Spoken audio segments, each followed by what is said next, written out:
Novel Perfect World untuk alur ceritanya 90% sama dengan filmnya. Namun filmnya kemungkinan banyak yang diringkas ya. Oke, langsung saja kita lanjut ke alur ceritanya, bro. Setelah mendapat kejutan dari makhluk tanpa kepala, Xiao dan Wang Xi menjadi sangat terkejut. Terlebih lagi Wang Xi terluka karena terdampak langsung dari kekuatan makhluk itu. Karena merasa sudah tidak kuat berjalan, Wang Xi pun menghasilkan kereta perang dan menyuruh Xiao menjadi kusirnya. Akhirnya mereka meninggalkan tempat ini. Sementara itu, binatang berbulu merah menjadi lebih sedikit. Tempat pertarungan menjadi lebih sepi.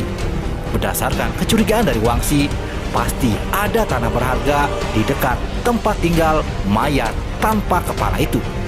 Bahkan mungkin ada warisan Dao abadi dari zaman kuno. Di dalam kereta, Wang Xi mengobati luka-lukanya agar segera pulih. Sedangkan Xiao yang tidak mau menjadi kusir terus saja menggerutu. Ia pun meminta izin untuk menjelajahi tanah kuno ini. Jika nantinya Xiao bertemu Lu Tuo dan yang lainnya, maka ia akan segera beraksi. Wang Xi pun mengizinkan dan menyuruh Xiao untuk membunuh Yao Yue jika ia bertemu. Jelas bahwa Wang Xi sangat membenci putri Yao Yue itu. Itu karena dalam serangan bersama belum lama ini, Yao Yue melepaskan serangan paling kejam terhadapnya. Lebih dari setengah luka daunnya diciptakan oleh seni surgawi kuno dari Yao Yue. Xiao yang mendengarnya hanya tertawa. Ia mengatakan akan menangkap Yao Yue untuk menghangatkan tempat tidurnya. Sontak Wang Xi mengusir Xiao karena berkata-kata kotor dan terlalu sombong. Wang Xi pun memilih bermeditasi untuk mengembalikan vitalitasnya. Sedangkan Xiao langsung menghilang dan memilih untuk menjelajah. Xiao bergas ke depan seperti angin. Ia sedang mencari obat-obatan ilahi dan juga gua abadi. Xiao meninggalkan coretan demi coretan bayangan. Ia tidak menahan diri, sepenuhnya menampilkan kemampuan ilahi dan kultivasinya untuk bergerak cepat. Ia sudah memeriksa seluruh wilayah ini, tetapi tidak menemukan apapun. Tiba-tiba Xiao mendengar suara yang mengatakan, "Hati-hati, meskipun orang-orang itu semua terluka, mereka masih sangat tangguh. Kami tidak bisa mengganggu mereka semua." Nyatanya ada orang yang mendekatinya. Itu adalah beberapa individu yang sangat kuat berkeliaran seperti hantu di bumi ini. Jelas terlihat bahwa berita tentang pertempuran besar antara Lu Tuo, Wang Xi, Yao Yu, dan Xuan Kun telah menyebar.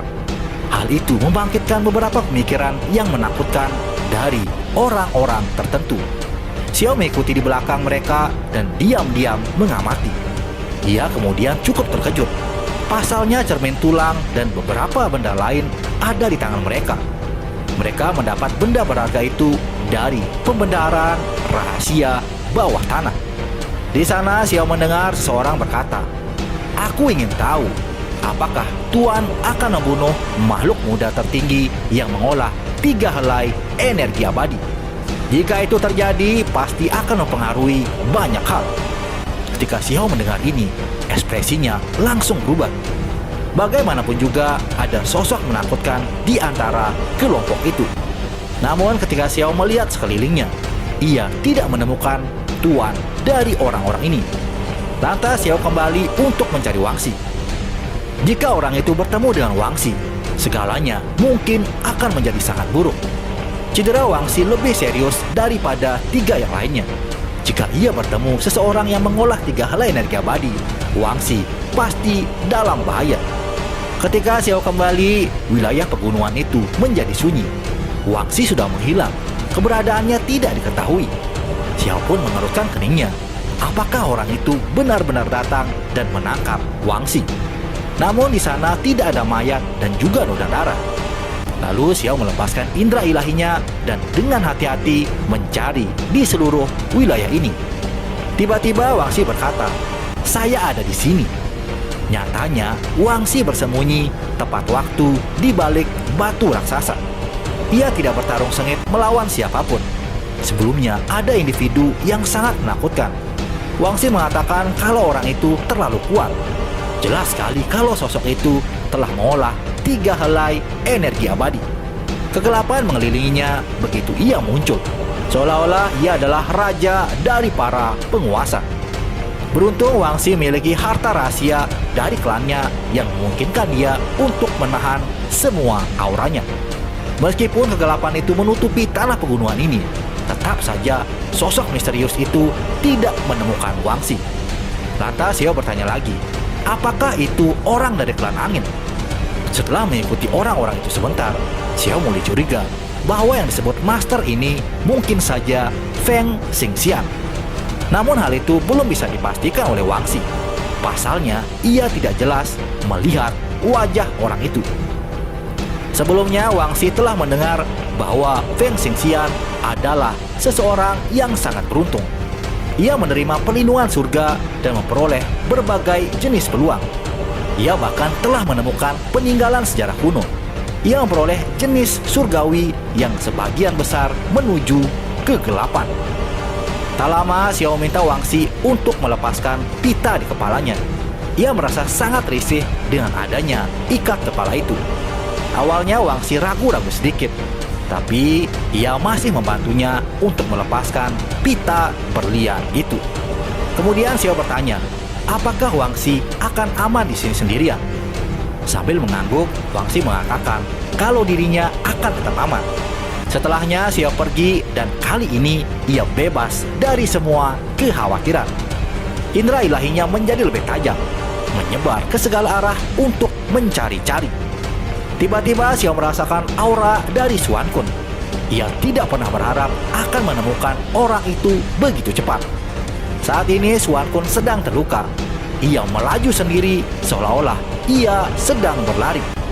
Ternyata ada seorang yang mengejarnya sekarang. Kemudian kegelapan besar melonjak dengan cepat mendekat. Tabrakan yang mengguncang dunia meletus di antara keduanya. Xiao tidak bergerak, malah mengamati dari kejauhan. Xuan Kun yang sedang terluka parah masih bisa membela dirinya. Xiao saat ini belum bisa melihat tubuh asli yang menyerang Xuan Kun ini. Ia menggunakan kegelapan untuk mengelilingi tubuhnya. Hanya saja Xiao sangat yakin kalau orang itu adalah Feng Xingxian. Segera setelah itu Xiao mendengar beberapa suara yang sangat familiar. Xiao pun langsung pindah dan untuk sementara meninggalkan pertarungan kedua orang itu. Ia ingin melihat apa yang sebenarnya terjadi. Nyatanya di suatu tempat Zhengu dan Teng Yi dipaksa oleh beberapa orang dari klan angin. Orang-orang ini telah menggunakan nama Feng Xingxian untuk memeras orang-orang dari 3.000 provinsi. Orang-orang seperti Zhengu dan Teng Yi disuruh untuk menemukan wilayah yang belum dicapai oleh klan angin. Dengan banyaknya anak buah yang bergerak akan memudahkan klan angin mendapatkan peluang besar. Zhengu dan Teng Yi sudah mencoba melawan, namun mereka dikalahkan dengan mudah. Nyatanya kedua orang itu tidak pernah mengolah energi abadi. Pengikut klan angin habis-habisan menghina orang-orang dari 3.000 provinsi. Mereka menganggap praktisi dari 3.000 provinsi sebagai kumpulan sampah. Sangat tidak layak berada di lembaga Dewa Surgawi. Saat ini Xiao sedang mengawasi dari kejauhan dan siap mengambil tindakan kapanpun. Para pengikut Feng Xingxian ini juga berkata kalau Yuan King telah disuruh langsung oleh para tetua klan angin untuk menekan Huang. Hal ini disebabkan ketidakcocokan leluhur lama klan angin dengan salah satu dari 7 raja besar klan batu. Ketika Xiao mendengar ini dari kejauhan, ia sangat terkejut. Ternyata masih ada hal semacam ini. Ternyata semuanya masih melibatkan perbatasan sunyi. Xiao diam-diam muncul dari kejauhan. Ia berjalan menuju kelompok orang-orang itu. Dengan mengangkat tangannya, cahaya cemerlang mulai bersinar. Seseorang langsung berteriak keras. Ada banyak orang yang langsung ditebas di pinggangnya hingga darah mereka memercik ke segala arah.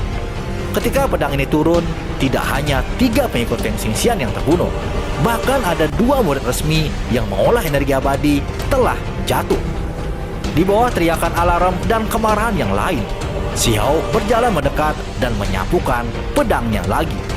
Kali ini bahkan lebih banyak orang yang telah terbunuh. Serangan ini disertai dengan pancaran petir hingga membuat musuhnya hangus hitam. Tak diduga Feng Xingxian yang bertarung dengan Xuan Kun menjadi murka.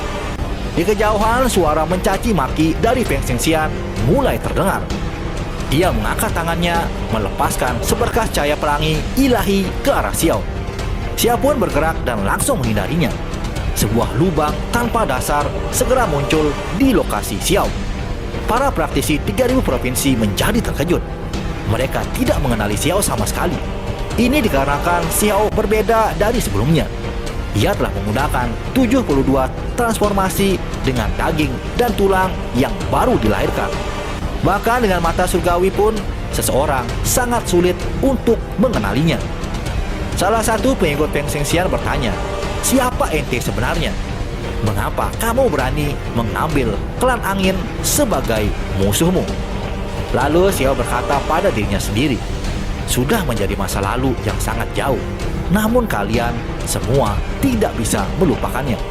Tidak dapat mengalahkan leluhur garis keturunan saya. Namun datang untuk menekan saya terlepas dari status Anda sendiri."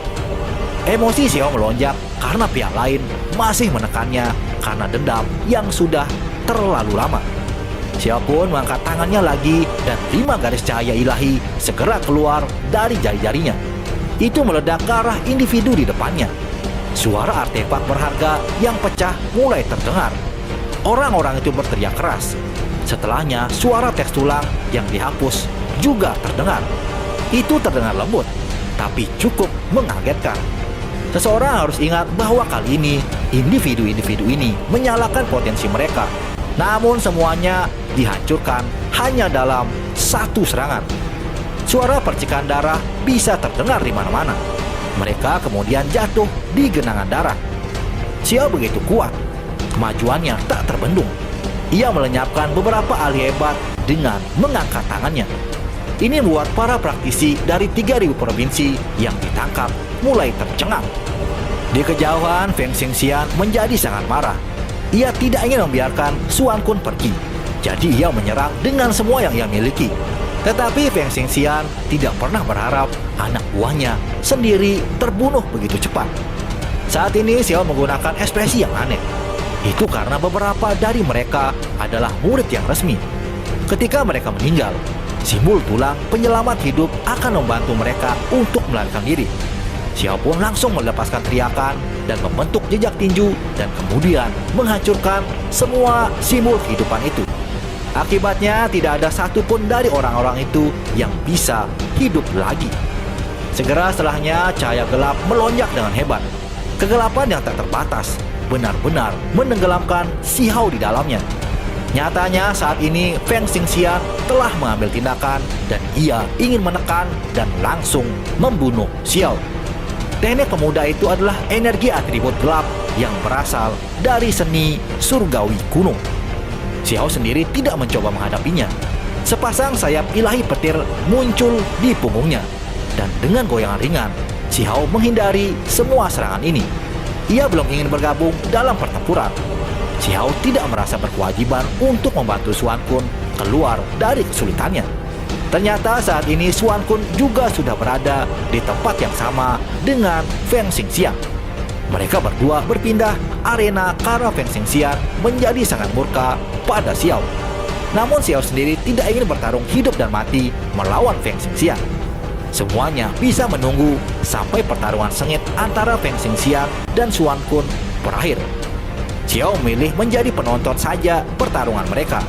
Tapi tentu saja Feng Xingxian tidak akan mengizinkan situasi seperti itu. Bahkan jika ia masih berurusan dengan Xuan Kun, ia masih mengambil tindakan pada Xiao. Feng Xingxian menampilkan jenis teknik berharga kegelapan yang sangat kuat. Kabut hitam meluap ke langit untuk menyerang Xiao. Tapi tepat pada saat ini, kekosongan mulai bergetar. Bulan yang cerah menghamburkan kegelapan dan mekar di sisi Feng Xingxian.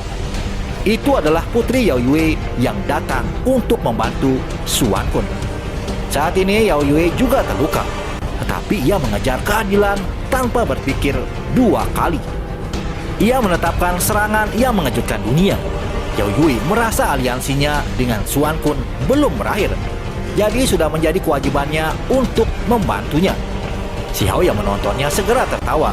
Hal-hal yang tak terduga benar-benar terjadi. Lalu Feng Xingxian berteriak dan mengatakan, "Dao ilahi salib." Lengannya bergerak, menghasilkan dua garis cahaya, satu hitam dan satu putih. Mereka berpotongan membentuk salib yang sangat besar. Simbol dao besar melonjak, membantai jalannya menuju Yao Yui. Seketika energi abadi segera melonjak. Ini adalah bentrokan antara individu yang paling kuat. Sayangnya Putri Yao Yui dan Xuan Kun, keduanya sudah terluka parah. Akibatnya serangan Feng Xingxian ini membuat Yao Yui dan Xuan Kun batuk seteguk darah. Namun Feng Xingxian juga terluka karena gabungan serangan pihak lain. Tapi sosok ini tidak langsung berhenti. Ia kembali menampilkan seni surgawi kuno kegelapan. Awan iblis melonjak, seluruh tubuhnya menghilang. Hanya kegelapan yang menutupi bumi yang luas. Yao Yui dan Xuan Kun langsung berteriak. Keduanya juga melakukan segala yang mereka bisa untuk melawan. Mereka menggunakan seni surgawi kuno yang mereka warisi. Seketika matahari dan bulan menjadi tanpa cahaya. Langit dan bumi kehilangan warnanya. Ledakan dahsyat meletus di sini menghasilkan pemandangan yang tak teratur antara langit dan bumi. Semuanya tampak menghilang dari keberadaan. Semua orang di sini menjadi tercengang. Mereka benar-benar akhirnya menemukan keberadaan dari istana bawah tanah. Setelahnya kegelapan tersebar, kekacauan utama juga menghilang. Istana bawah tanah yang besar mengungkapkan pemandangan yang tidak terlalu jelas. Itu tersembunyi di jurang yang sangat dalam. Dari sana semua orang bisa mencium aroma obat ilahi. Pikiran Xiao melonjak. Ia segera tahu bahwa makhluk tanpa kepala itu kemungkinan besar berasal dari istana itu. Sementara itu Putri Yao Yui, Xuan Kun, dan Feng Xingxian kembali bertarung. Kali ini bahkan lebih intens lagi dari sebelumnya.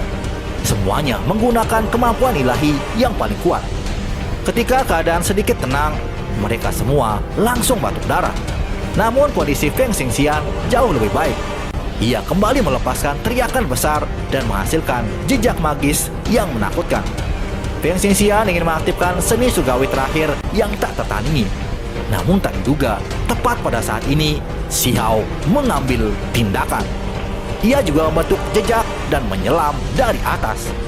Tubuhnya tampak telah berubah menjadi 6 individu, menghasilkan 6 jenis jejak magis. Pada kenyataannya, masih ada hanya satu tubuh yang sebenarnya. Hanya saja, ia terlalu cepat dan memberi orang lain semacam ilusi. Xiao meminjam jejak magis untuk menampilkan seni surgawi kuno 6 reinkarnasi Dao. Ketika seni surgawi ini muncul, langit dan bumi kehilangan warna, suasana segera berubah, membuat orang merasa tercekik. Xiao membentuk jejak untuk menyerang Feng Xingxian. Semua orang di medan perang itu sangat terkejut, seolah-olah mereka menyadari sesuatu. Mata Putri Yao Yui melonjak dengan cahaya menatap Xiao. Namun ia tidak ragu untuk berkoordinasi dengannya. Yao Yui juga menyerang Feng Xingxian. Adapun Xuan Kun bahkan tidak perlu mengatakan apa-apa lagi. Ia sangat membenci Feng Xingxian dan langsung mengambil tindakan. Tepat itu meledak. Kekacauan utama muncul dan simbol yang tak terhitung jumlahnya juga melonjak. Tabrakan besar yang paling menakutkan akhirnya meletus. Namun seni surgawi kegelapan dari Feng Xingxian bukanlah tandingan Xiao. Xingxian meledak dan dari mulutnya keluar seteguk darah. Meskipun demikian, ia masih mengatupkan giginya. Lantas dengan paksa ia bergegas menuju istana bawah tanah. Tentu saja hal itu tidak dibiarkan oleh Xiao. Ia kembali menampilkan seni surgawi kuno reinkarnasi 6 Dao. Jurang ini bergerak maju dan mundur. Ruang di sekitarnya juga bergemuruh. Putri Yao Yui dan Xuan Kun melebarkan mata karena terkejut. Orang ini terlalu tidak biasa. Metode yang ia tunjukkan benar-benar mencengangkan. 6 jenis cahaya terjalin menjadi teks tulang yang paling mendasar. 6 jenis teks tulang ini saling melapisi satu sama lain. Itu membentuk simbol yang tak tertandingi dengan kekuatan penghancur yang menakjubkan. Orang bisa dengan jelas melihat Feng Xingxian batuk darah lagi. Darah mengalir keluar dari mulut dan juga hidungnya. Kemudian seluruh tubuhnya terbang lebih cepat, menabrak jurang seperti meteor, bergegas menuju istana bawah tanah. Sungguh pemuda yang tangguh. Mata indah Putri Yao Yui berkedip. Warna-warna menakjubkan terbang keluar saat ia menatap Xiao. Yao Yui mengawasinya saat Xiao menampilkan teknik surgawi kuno. Ia sudah mengetahui kalau itu adalah teknik reinkarnasi 6 daun. Matanya yang indah mulai menyala. Ia sudah lama mendengar tentang metode semacam ini. Sementara itu, Xiao masih mengejar Feng Xingxian. Ia bergerak cepat seperti burung surgawi. Pada saat ini, Feng Xingxian sangat murka karena keadaannya. Jika bukan karena dikeroyok oleh 3 orang, ia pasti bisa membunuh musuh-musuhnya. Walaupun begitu, sosok ini tidak langsung ketakutan. Ia bahkan menantang siapapun yang ingin datang padanya. Kemudian kegelapan mengelilingi dunia di bawah. Istana itu tidak lagi terlihat. Semuanya ditutupi oleh kekuatan gelap Feng Xingxian. Feng Xingxian ini memiliki jenis arogansi. Siapapun yang berani bersaing dengannya untuk mendapatkan karma abadi, ia akan membunuhnya tanpa kecuali. Namun hal itu sepertinya tidak membuat Xiao takut. Ia tidak berhenti dan bergegas meluncur ke bawah. Sebuah tangan besar akhirnya menampar dari kegelapan. Itu membawa gelombang energi dingin dan kabut hitam yang tebal. Itu adalah salah satu teknik Feng Xingxian untuk menyerang Xiao. Pada saat yang sama, Xiao menggunakan teknik tulang yang paling mendominasi. Petir terjalin, membentuk sungai besar dan menghancurkan tempat ini. Begitu kegelapan diretas, Xiao melihat tangan besar itu. Ia menekan ke depan tanpa ragu-ragu dan mengirim tinjunya ke atas. Akhirnya tinju itu bertabrakan dengan tangan besar Feng Xingxian. Akibatnya suara yang sangat besar terdengar di udara. Itu seperti petir yang teredam, menghancurkan lapisan di sekitar jurang ini. Ruang bawah tanah yang bahkan lebih luas segera diledakkan. Hanya istana bawah tanah yang tetap utuh dan tidak menerima kerusakan. Feng Xingxian mundur. Serangan pertama mengakibatkan kegagalan, membuat ekspresinya langsung berubah. Telapak tangannya terasa agak mati rasa. Tiba-tiba dihentikan secara paksa oleh pihak lain. Feng Xingxian cukup percaya diri pada dagingnya sendiri. Ia telah merendam semua jenis cairan spiritual sejak masa mudanya. Ketika ia mencapai usia dewasa, kekuatan dagingnya sudah besar ke tingkat yang tak terbayangkan. Saat menghadapi serangan dari alam kultivasi yang sama, Feng Xingxian tidak pernah menderita kerusakan. Namun kini ia benar-benar merasa agak sulit untuk percaya bahwa pihak lain dapat menandinginya dalam kekuatan fisik. Ia awalnya berpikir bahwa hanya Lu Tuo dan beberapa orang lainnya yang bisa melakukan ini. Dari mana orang ini merangkak keluar? Ini adalah pertanyaan terbesar di benak Feng Xingxian. Orang yang sama sekali tidak ia kenal. Bagaimana ia bisa sekuat ini? Kemudian Feng Xingxian diam-diam bergerak lagi. Ia mengambil tindakan dalam kegelapan menggunakan tinju iblis gelap. Serangan ini tanpa angin dan ombak, menerjang tanpa sedikit pun suara. Satu tinju mengarah ke tengah punggung Xiao dan satu lagi mengarah di belakang kepalanya. Jika jenis serangan ini berhasil mendarat, maka orang itu akan langsung tewas. Namun dalam kegelapan, Xiao tiba-tiba berbalik, membentuk jejak tinju yang sama menghadapi pihak lain dengan kedua tinjunya. Seketika percikan terbang ke segala arah. Suara logam berdering di tempat ini. Ini sama sekali tidak tampak seperti tinju yang saling bertabrakan, tetapi lebih seperti tabrakan logam yang memekakan telinga. Terlepas dari istana, segala sesuatu yang lain benar-benar telah diratakan. Pada saat ini Feng Xingxian merasakan sakit yang luar biasa dari tinjunya. Kekuatan besar menyebar, menyebabkan lengannya sedikit tersentak dan gemetar. Setelahnya Xiao segera mengambil tindakan. Cahaya cemerlang melonjak di antara keduanya lagi. Darah merah cerah berserakan di udara. Pada saat yang sama, Putri Yao Yui juga muncul untuk menyerang Feng Xingxian. Kemudian Xuan Kun juga muncul dan mengambil tindakan. Seketika Feng Xingxian mengeluarkan batuk darah dalam jumlah besar. Ia pun kembali berbalik, bergegas menuju istana bawah tanah. Sekarang ada banyak orang di permukaan. Hal ini dikarenakan pertarungan keempat orang itu mengejutkan hingga keseskalaran. Mereka sangat terpana melihat Xiao memukul mundur seorang Feng Xingxian. Tak berselang lama, Feng Xingxian memasuki istana buah tanah. Di sana ada sebuah pohon kuno hijau yang telah tumbuh subur. Hal ini tentu saja sangat aneh di mata Feng Xingxian. Pasalnya, selama memasuki medan perang abadi, tidak ada jenis tanaman yang terlihat hidup. Saat ini Xiao baru saja memasuki istana buah tanah. Ia pun kaget melihat adanya pohon yang tumbuh subur.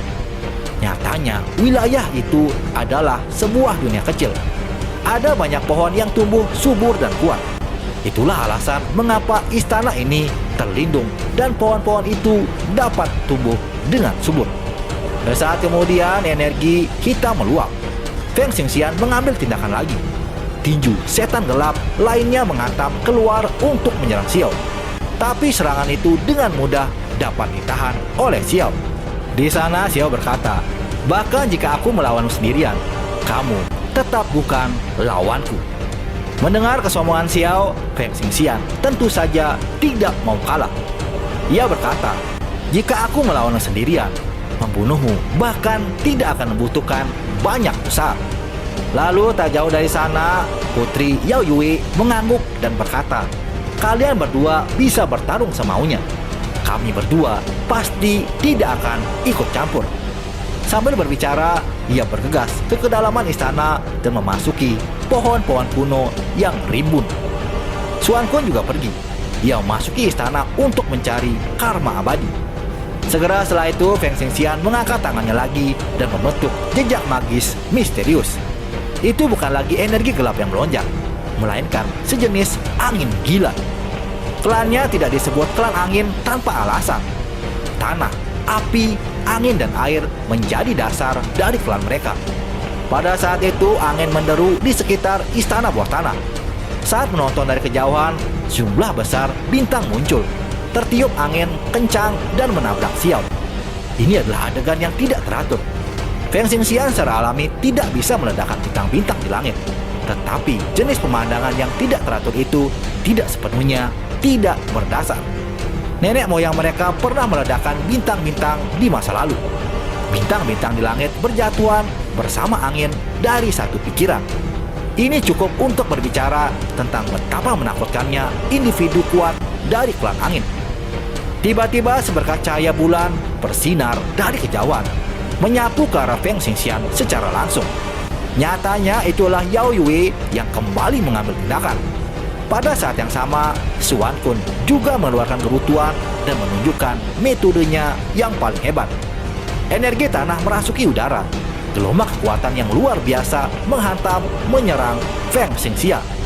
Keduanya mengatakan akan menghindari pertarungan, namun ternyata itu semua palsu. Mereka ingin segera melenyapkan Feng Xingxian. "Aku tahu kalian semua tidak akan menepati janji," Feng Xingxian berkata dengan sangat dingin. "Janji apa yang ingin dibicarakan denganmu?" Xuan Kun berkata juga dengan dingin. Ia telah diserang dari belakang ketika memulihkan dirinya. Ia pun hampir sekarat.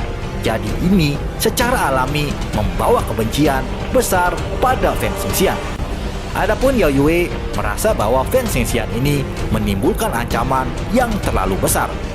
Ia tidak hanya memahami warisan klan angin, tetapi juga beberapa jenis surgawi kuno kegelapan. Dalam kondisi terkepung ini, Feng Xingxian meraung sangat hebat. Dalam angin gila, kabut hitam mengelilingi tempat ini hingga sosok Feng Xingxian menghilang. 3 lainnya menggunakan mata surgawi untuk mencarinya. Namun meskipun hal itu dilakukan, masih agak sulit bagi mereka untuk menembus kegelapan. Sampai-sampai bahkan indera suci mereka terpengaruh secara misterius. Seni surgawi kegelapan dan kekuatan dasar klan angin bekerja bersama. Efeknya luar biasa hebat. Kedua jenis metode kuno ini saling melengkapi, menjadi semakin menakutkan dan juga kuat. Pada saat itu, gelombang perang hitam menyapu, hampir memotong luka mengerikan di pinggang Xuan Kun. Namun ia berhasil menghindar dengan menggunakan telapak tangannya. Di dalam suara angin, suara bergetar mulai terdengar. Bayangan hitam di dalamnya terlalu cepat. bergegas untuk menyerang Putri Yao Yue. Keduanya bentrok dengan sengit, berjuang hidup dan mati dalam pertempuran. Segera setelah itu, mereka berpisah. Dada Putri Yao Yue yang sebelumnya terluka kini merasakan tekanan yang cukup besar. Ia menerima luka yang lebih serius lagi. Setelahnya suara besar terdengar, meledak di telinga Xiao. Kegelapan ada di mana-mana. Feng Xingxian sudah mengambil tindakan padanya.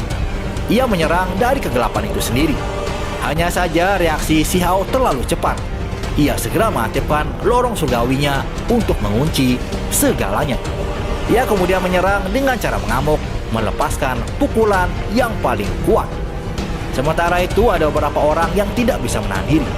Mereka ingin menonton pertarungan sengit itu dari jarak dekat. Hanya saja begitu para jenius ini turun dan memasuki dunia kecil istana, mereka segera berubah menjadi pasta darah.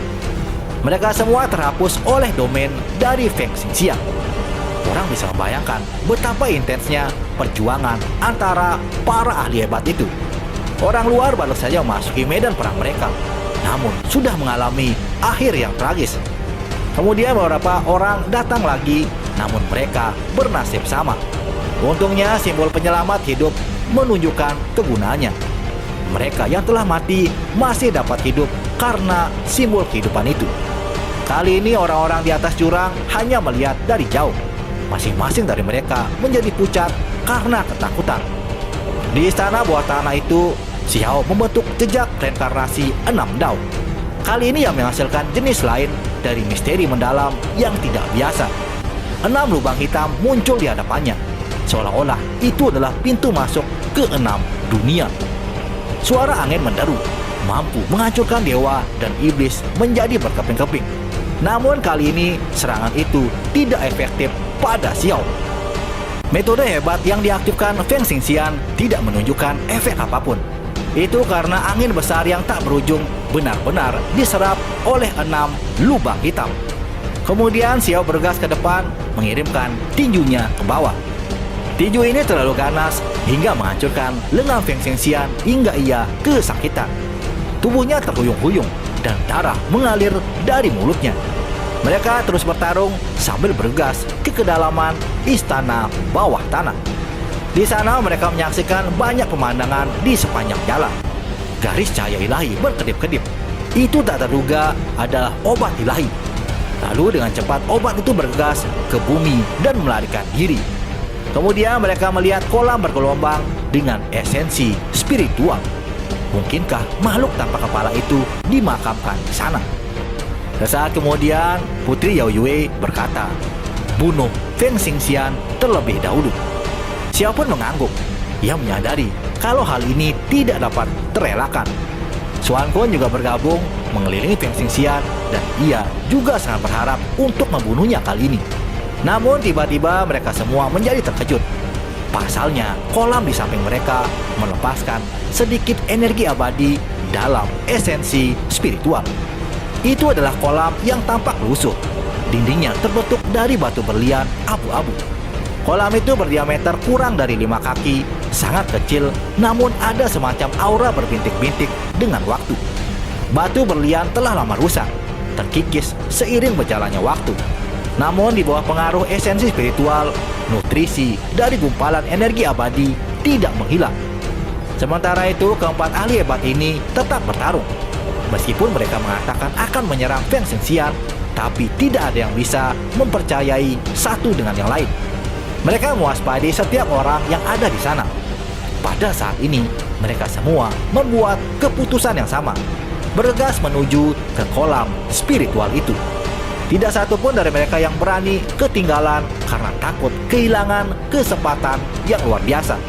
Mereka merasa bahwa ada harta karun tertinggi di kolam ini. Kemungkinan adalah artefak abadi yang rusak karena tertinggal dari medan perang abadi. Begitu muncul, itu pasti akan mengejutkan 9 surga. Tapi pada saat ini, Xuan Kun mengatupkan giginya saat ia bertukar serangan dengan Xiao. Itu karena Xiao bergerak di sebelahnya pada awalnya, tetapi kemudian ia dengan cepat melewati Xuan Kun. Xiao langsung melepaskan tinju lain. kekuatan rekarnasi 6 Dao berubah menjadi 6 gelombang hitam. Itu bergegas keluar dan meledakkan Xuan Kun sampai ia berteriak. Seteguk besar darah keluar dari mulutnya. Di sisi lain, Yao Yue bertarung sengit dengan Feng Xingxian. Petir meletus di antara keduanya.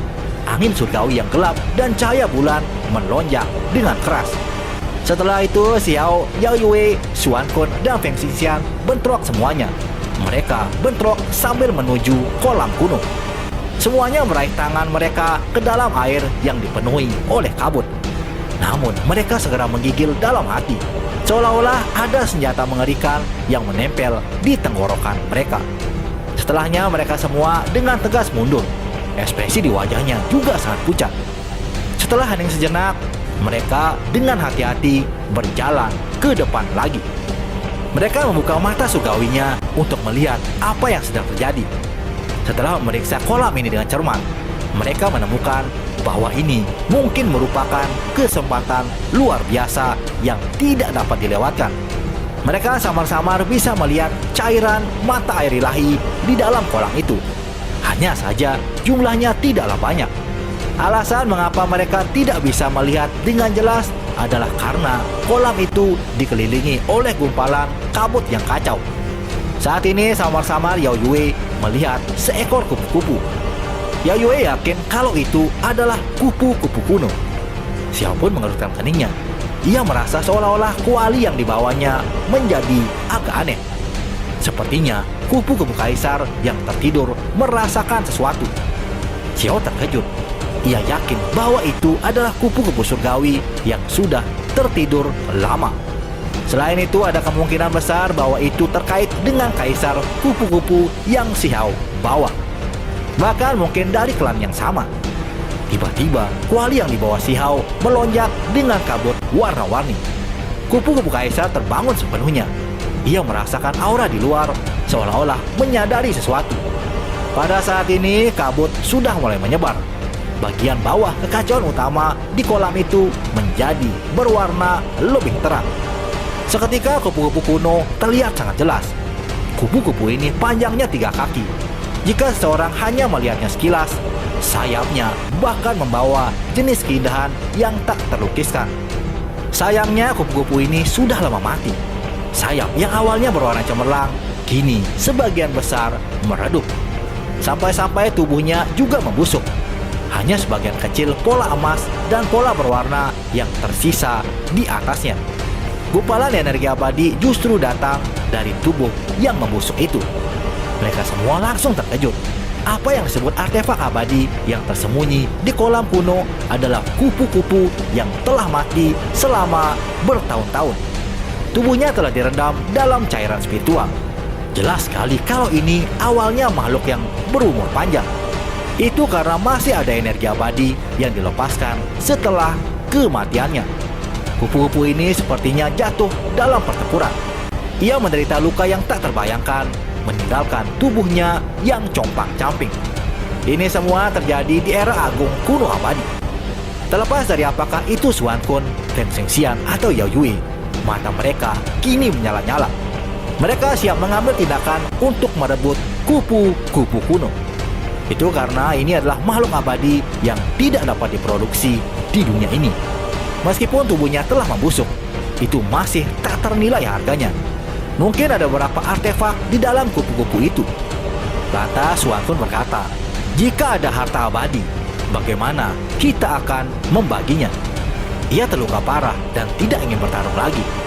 Putri Yao Yue juga memandang Xiao dan sambil tersenyum manis berkata, apa pendapat teman Dao ini? Pada saat yang sama Feng Xingxian juga tergerak. Ia takut ketiganya akan bergandengan tangan lagi untuk mengalahkannya terlebih dahulu. Lalu dengan santainya Xiao berkata, membagi di antara kita bertiga bukanlah masalah. Sontak Pak Putri Yao Yue langsung tertawa. Seketika Feng Xingxian juga mengambil tindakan. Ia tidak ragu-ragu menyerang mereka bertiga lagi. Ia harus menyerang lebih dahulu untuk mendapat kemenangannya. Kekuatan kegelapan melonjak. Angin kencang bertiup seolah-olah akan menghancurkan bintang-bintang di kosmos dan terlihat sangat menakutkan. Sayangnya mereka bertiga juga mengambil tindakan. Semuanya menggunakan seni surgawi kuno dan mengirim Feng Xingxian terbang. Ketika seni surgawi bentrok, reinkarnasi 6 Dao adalah yang paling menakjubkan. Kemudian Xiao dan dua lainnya kembali menyerang hingga Feng Xingxian terluka parah. Setelahnya tiba-tiba tawa dingin terdengar membuat mereka semua menggigil dalam hati. Saat ini setiap rambut halus di tubuh mereka berdiri tegak, merasakan hawa dingin menjalari sampai ujung kaki. Seolah-olah mereka dikunci oleh binatang prasejarah dan tidak bisa bergerak sama sekali. Tak lama seorang pria parubaya muncul dari balik kabut. Ia berjalan sambil berkata, "Sedikit menarik. Seni surgawi kuno reinkarnasi 6 Dao telah muncul kembali." Mata orang ini sangat tajam saat menatap ke arah Xiao. Dia juga menunjukkan semacam penghinaan saat melihat yang lainnya. Tak diduga ternyata orang itu adalah paman ke-6 dari Feng Xingxian. Pria parubaya itu bernama Feng Zhao dan ia dijuluki sebagai Tuan Klan Angin. Feng Zhao tidak begitu menakjubkan di tahun-tahun awalnya. Ia tidak pernah mengolah energi abadi, tetapi ia akhirnya melompat keluar ke alam dewa surgawi. Setelah mengalami kelahiran kembali yang hebat, Feng Zhao menukar daging dan tulangnya dan ia melampaui rekan-rekannya. Orang harus memahami kalau klan angin adalah keluarga yang berumur panjang. Mereka sebelumnya telah menghasilkan orang-orang abadi. Di masa lalu ketika nenek moyang klan angin mengetahui seorang pemuda bermigrasi akan datang, mereka meminta Feng Zhao pergi untuk membuat suatu pengaturan. Kemudian ia menemukan Yuan King dan menyuruhnya mengambil tindakan. Jadi jelas kalau orang ini adalah biang kerok dari semua penderitaan Xiao selama di surga yang tak terukur. Di sana Feng Xingxian agak terkejut karena paman ke-6-nya tiba-tiba datang. Ternyata ia memutuskan untuk berjalan-jalan karena sudah lama bermeditasi. Ia berubah menjadi kultivator kecil untuk menunggangi kapal perang Akademi Dewa Surgawi. Ia jelas datang untuk membantu Feng Xingxian. Ketika mendengar ini, ekspresi Yao Yui dan Xuan Kun menjadi pucat. Mereka memiliki perasaan bahwa segala sesuatunya akan menjadi sangat buruk. Tuan Angin terlalu kuat, secara tak terduga menghindari para tetua itu dan tidak ditemukan. Saat ini Feng Zhao menatap Xuan Kun dan berkata, "Xuan Kun, kamu tidak buruk, cukup berani dan merupakan bakat luar biasa. Jika Anda diberi waktu beberapa ratus tahun lagi, Anda pasti akan berubah menjadi naga dan terbang ke langit." Kemudian ia melihat ke arah Putri Yao Yue. Matanya menunjukkan kekaguman. "Yao Yue, sudah berapa tahun sejak terlahir kali kita bertemu. Kamu menjadi semakin cantik. Dengan energi abadi, kamu benar-benar cantik di dunia ini." Untuk beberapa alasan, Putri Yao Yue merasa sangat tidak nyaman.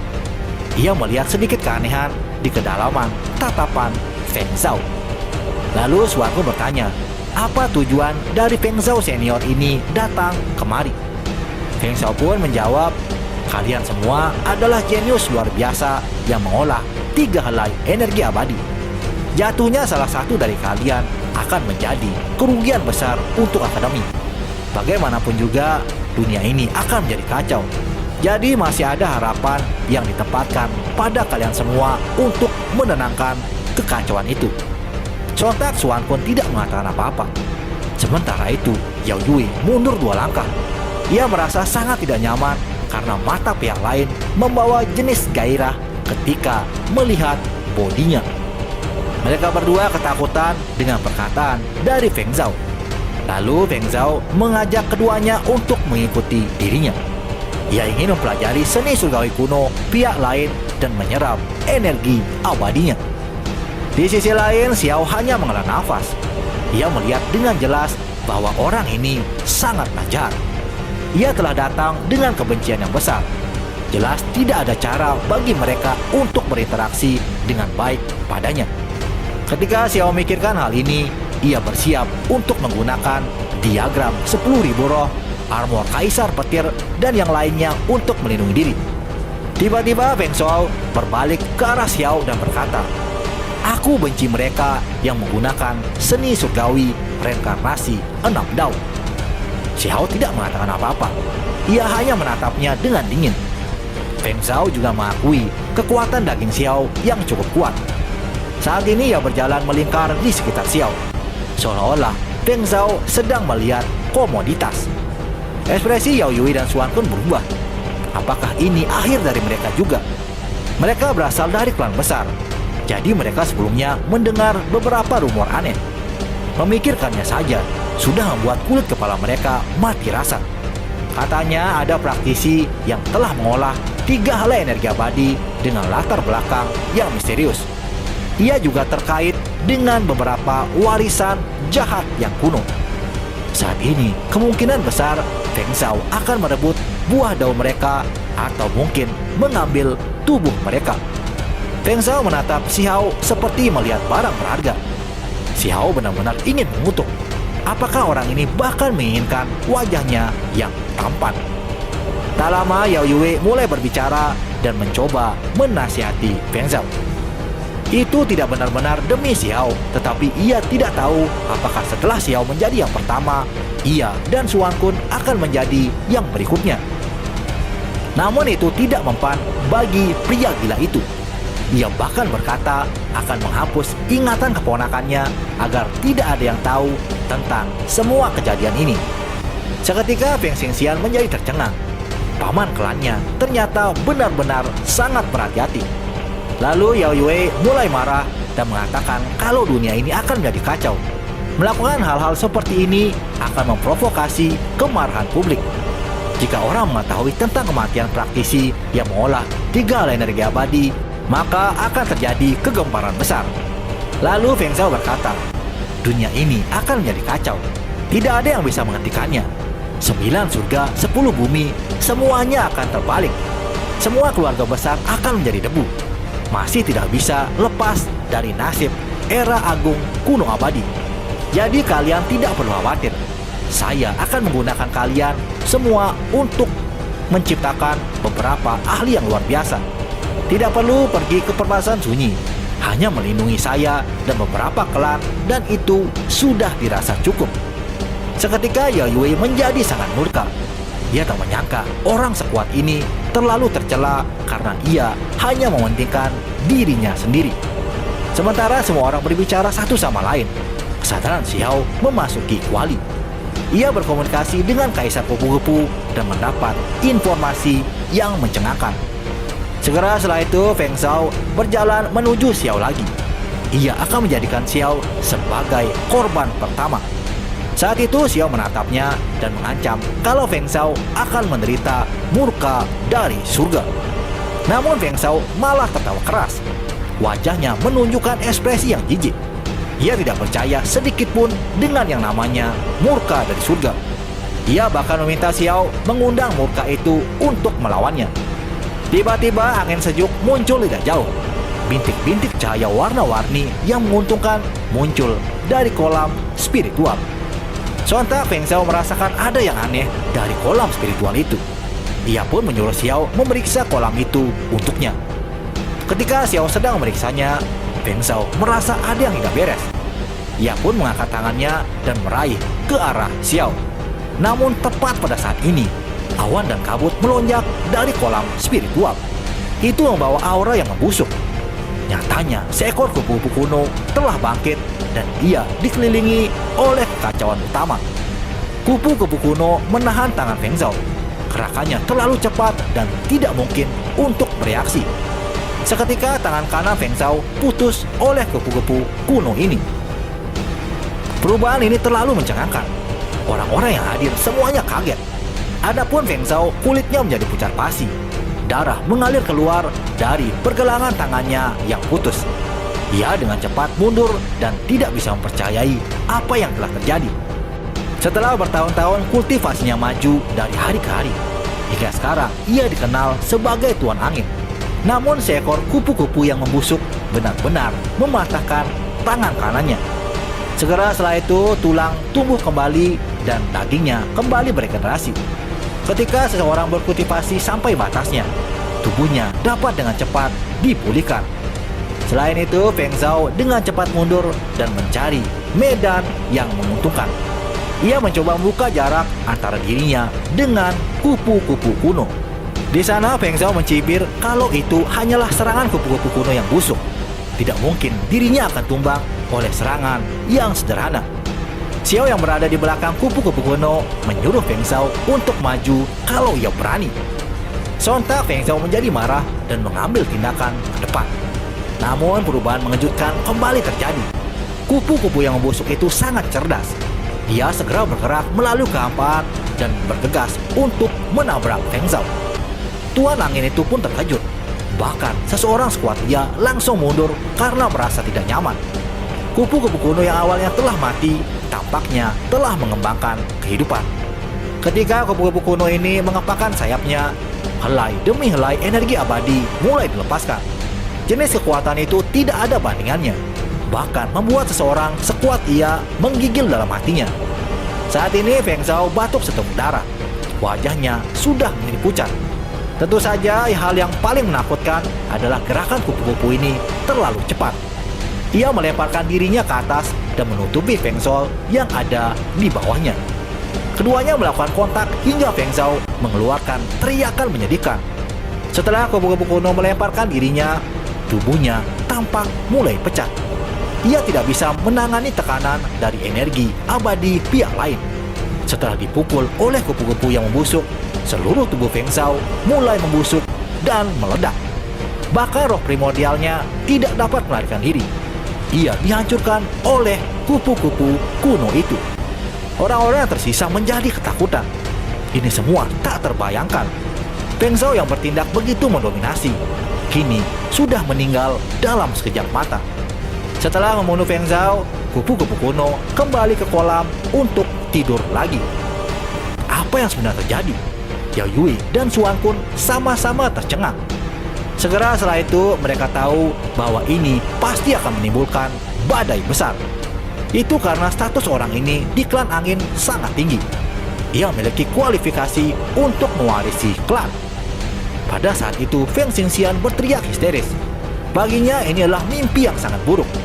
Seekor kupu-kupu yang membusuk langsung membunuh sosok dari klannya yang sangat kuat.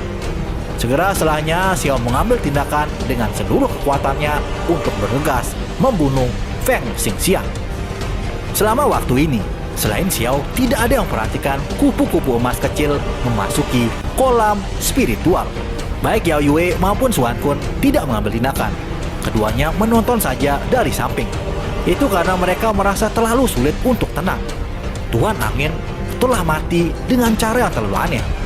Tak lama seni surgawi reinkarnasi 6 Dao digunakan kembali oleh Xiao. Feng Xingxian mengalami luka parah. Sebuah tinju menghantam tubuhnya hingga membuat lubang yang besar. Ekspresi wajah Feng Xingxian langsung membeku. Mulutnya terbuka sangat lama. Namun ia sudah tidak bisa lagi mengatakan apa-apa. Tetesan darah terus mengalir keluar. Xiao juga sangat terkejut. Bagaimanapun seni surgawi kuno reinkarnasi 6 Dao sangatlah kuat. Serangan ini sangat mendominasi hingga membunuh seorang jenius surgawi. Tidak jauh Putri Yao Yue dan Xuan Kun juga terkejut. Bakat surgawi dengan 3 hal energi abadi mati begitu saja. Itu benar-benar mengejutkan. Ini bukanlah masalah kecil. Kematiannya pasti akan mengguncang surga yang tak terukur. Tak lama sepotong tulang emas berkedip dalam darah Feng Xingxian. Itu akan bergas ke langit dan pergi dari sana. Nyatanya benda itu adalah simbol kehidupan yang diberikan oleh para tetua kepadanya.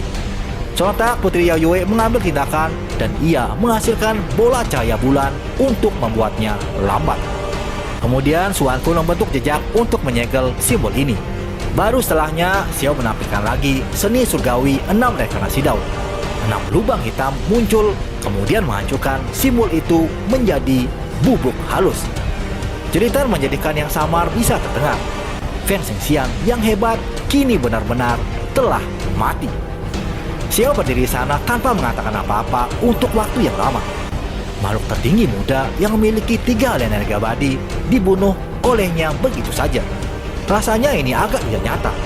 Apakah itu karena seni surgawi reinkarnasi Dao terlalu kuat? Atau apakah ini berarti bahwa Feng Xingxian terlalu lemah? Mungkinkah Feng Xixian ini hanyalah beberapa bakat muda yang telah dipupuk melalui beberapa metode aneh? Dengan kata lain, mungkinkah Feng Xixian ini tidak dapat mengolah energi abadinya sendiri, malahan mendapatkan dari orang lain? Ketika mereka mendengarnya, Putri Yao Yue dan Xuan Kun sama-sama terdiam. Saat kemudian, kolam ilahi mulai pecah. Hal ini menarik perhatian ketiga individu ini. Simbol mulai bersinar di sekitar tubuh kupu-kupu yang membusuk. Retakan muncul satu demi satu dan kemudian hampir pecah berkeping-keping. Sayangnya tidak ada buku Dao atau senjata abadi. Hal ini membuat mereka cukup kecewa. Xiao adalah satu-satunya tergerak. Itu karena kupu-kupu kaisar telah berubah. Ia bersembunyi di dalam dan menyerap aura Dao abadi kupu-kupu kuno. Nyatanya alasan mengapa kupu-kupu kuno itu bisa membunuh Tuan Angin adalah karena Kaisar Kupu-Kupu. Ia bisa berinteraksi dengan kupu-kupu kuno dan memahami berbagai hal. Kupu-kupu kuno itu secara alami telah mati, tetapi masih memiliki naluri pertempuran. Sementara itu kupu-kupu kaisar memiliki jenis spesies yang sama dengannya, sehingga mereka dapat berinteraksi satu sama lain, mengarah pada apa yang baru saja terjadi. Putri Yao Yue dan Xuan Kun akhirnya dengan cepat bergegas ke kedalaman istana bawah tanah. Itu karena mereka tahu bahwa apa yang disebut daging makhluk abadi telah selesai. Itu tidak meninggalkan peluang apapun lagi. Putri Yao Yue dan Xuan Kun bergerak bersama. Mereka menghilang dari tempat ini karena menahan rasa takut terhadap Xiao. Xiao sendiri berdiri di tempatnya tanpa bergerak. Ia dengan tenang menunggu Kaisar Kupu-Kupu kembali. Ketika keduanya sudah pergi, Kaisar Kupu-Kupu mulai bersinar seperti lampu abadi. Aura Dao abadi yang terkandung di dalam kolam melonjak bersama dengan tubuhnya. Ini adalah warisan milik garis keturunan Kaisar Kupu-Kupu saya. Itu diturunkan melalui darah. Kaisar Kupu-Kupu mentransmisikan suara kepada Xiao. Xiao pun sedikit tergerak. Kaisar Kupu-Kupu pasti akan menjadi lebih kuat di masa depan. Xiao tidak membuang waktu di sana. Ia juga bergas ke kedalaman istana bawah tanah. Setidaknya ada sebatang obat ilahi di tempat itu. Di kedalaman istana, Xiao bergerak seperti hantu. Ia masuk dan keluar dari bangunan kuno satu demi satu. Sayangnya, semua istana sudah sangat kosong. Ada artefak yang rusak dan sisa-sisa kerangka. Tetapi mereka telah lama busuk. Tidak benar-benar menjadi sesuatu yang berharga. Jelas bahwa tempat ini sebelumnya telah disapu oleh orang lain. Pada akhirnya, Xiao tiba di kedalaman terdalam dan melihat istana pusat. Istana itu cukup besar, meskipun sebagian sudah ditutupi oleh tanaman merambat. Ada gumpalan energi kacau yang tak terduga di sini. Orang bisa melihat betapa tidak biasanya tempat ini. Di sana, Xiao mendengar teriakan Yao Yue dan Xuan Kun. Kedua orang itu ada di sini. Secara terduga, mereka sedang mengejar sebatang obat ilahi. Itu adalah anggrek daun api dan seluruhnya berwarna merah tua. Seolah-olah ada api yang menyala di sekitar tubuhnya. Ini adalah tangkai obat ilahi yang sebelumnya telah dicatat dalam buku tulang. Tanaman ini sangat terkenal. Hanya saja setelah waktu yang tanpa akhir berlalu, tidak ada yang pernah melihatnya lagi. Xiao sendiri berjalan ke depan dan ia juga ingin menangkapnya. Tapi Xiao menyadari kalau menangkap obat ilahi yang sudah terlepas dari akarnya sangatlah sulit. Bahkan jika ia menggunakan teknik penarikan bumi. Lalu Xiao tiba-tiba terkejut. Ia merasakan aura dari makhluk tanpa kepala.